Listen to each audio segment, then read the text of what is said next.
Hello, my name is Victor Mendez-Cross, and I'm a Field Applications Engineer with AVer.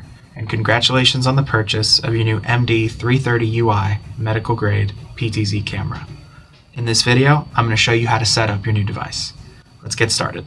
Inside the box, you will see the camera, a USB 3.0 Type B to Type A cable, two 7.5mm screws, power adapter and power cord, and the remote control. It is important to note that this camera does not support PoE+. The power supply is necessary to power on the camera. We'll briefly go over the remote control. Up top, we have a power button and a menu button that brings up the OSD menu. The home button sends the camera back to its home position. The record and snap buttons will record video or take a snapshot of what the camera is seeing. The number pad, preset, and reset buttons will allow you to recall, save, and reset presets. Below that, we have our zoom in and zoom out buttons, volume up and down, as well as direction buttons that allow you to adjust the pan or tilt of your camera. Below that, we have our mic mute button. Press this once to mute. The LEDs on the front of the camera will flash amber to let you know the mic is muted. Press again to unmute. The LEDs will return solid blue. Press the privacy button for the camera to enter privacy mode. The camera will tilt down and the microphone will be off. Press the button again for the camera to return to its last position. The camera select buttons let us select a camera to control. We specify a number for each camera in the OSD menu under System and Camera Selector. On the back of the camera, you will see an RJ45 port for networking your camera, USB Type B for computer connectivity, HDMI out for an external monitor and access to the OSD menu, USB Type A to connect the lens to the base, a micro SD card slot, RS-232, and power. Now that we've taken the camera out of the box, let's begin setting it up. First things first, you will notice a USB cable running from the camera lens. This cable must be plugged into the camera base to work. It establishes connection between the camera lens and the base. After plugging in the USB cable, we can power on the camera. You will see the camera spin and ultimately go to its home position.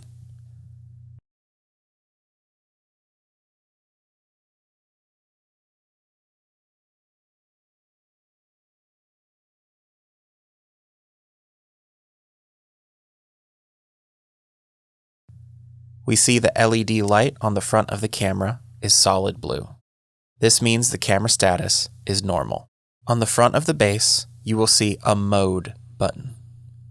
Pressing this will allow us to switch between standard and handheld mode. To switch to handheld mode, simply press the button. The camera will tilt up, and you will be able to take it out of the cradle by pressing the release button. On the lens, you will see a Snap button. This allows you to take a picture while holding the camera lens. Once you are ready to go back to standard mode, simply place the lens back in the cradle until you hear the latch click. Once it is back in, press Mode again. The camera will recalibrate and return to its last position. This takes about 10 seconds. Let's network our camera to access the web UI. Plug a Cat 5e or greater cable into the camera and the other end into your switch or router. To change the IP address of the camera, we will need to access the OSD menu. To do this, run an HDMI cable from the camera to an external monitor.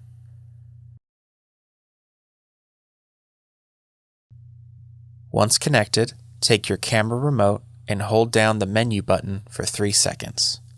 The OSD menu will pop up. This long press setting can be changed under System in the OSD menu as well as the web UI. Scroll down to the Network tab. Here, we can disable DHCP and static the IP address if we wish. Now that we have our camera networked, we can log in to the web UI. By default, the username and password will be admin, but the camera will ask you to change that upon the first sign-in. Once you've changed the login credentials, we can get in the web UI. On the landing page, we will see the live view of the camera, as well as have access to basic camera controls. Next to the camera controls, we can set and load presets with quick access to the first 20 presets. Next, we have access to the camera's AI detection, as well as the camera's tracking.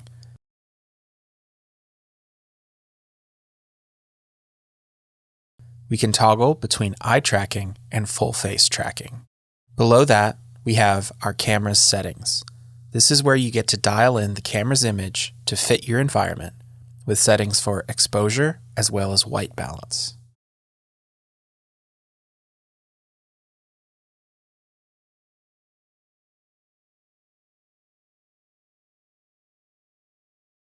Under video and audio, we see settings for output resolution, stream output, frame rate, bit rate, and power frequency. All the way to the right, we have our video mode setting. If you are planning to use this camera via USB, you must have either USB only or USB plus streaming selected. Stream only will let you use the RTSP stream of the camera, but negate the USB function, whereas USB only will negate the RTSP but allow USB streaming. Under Network, we can reset our IP address, turn DHCP on or off, as well as upload our stream key if applicable. Finally, we get to the System tab. Here we can see our camera's information, the model, IP address, serial number, etc. We can upgrade our firmware, and all firmware can be found on our website at AVerUSA.com. All firmware must be updated locally. We can update or change our login credentials, change the web interface language, reboot the system, and reset the camera to factory defaults. We can select what preset we want our camera to power on and power off to, as well as the status OSD setting, which we enable to display preset status on the HDMI output during functions such as saving and loading presets. We can import settings from another MD330UI unit or export our current camera's settings. We can select the USB functions between streaming or a mass storage device. You can turn on anonymous data usage, which allows us to improve upon issues, as well as toggle between two settings to trigger the OSD menu. If you ever run into any issues with your camera, an AVer support engineer will ask you for the camera logs. Clicking System Log Download will get us what we need. Finally, you can select which length cable your MD330UI came with. Please note, it will come with the standard 3-foot cable unless otherwise specified. Okay, that's it for this quick introduction on the MD330UI medical grade PTZ camera. Thank you so much for watching, and we'll see you next time.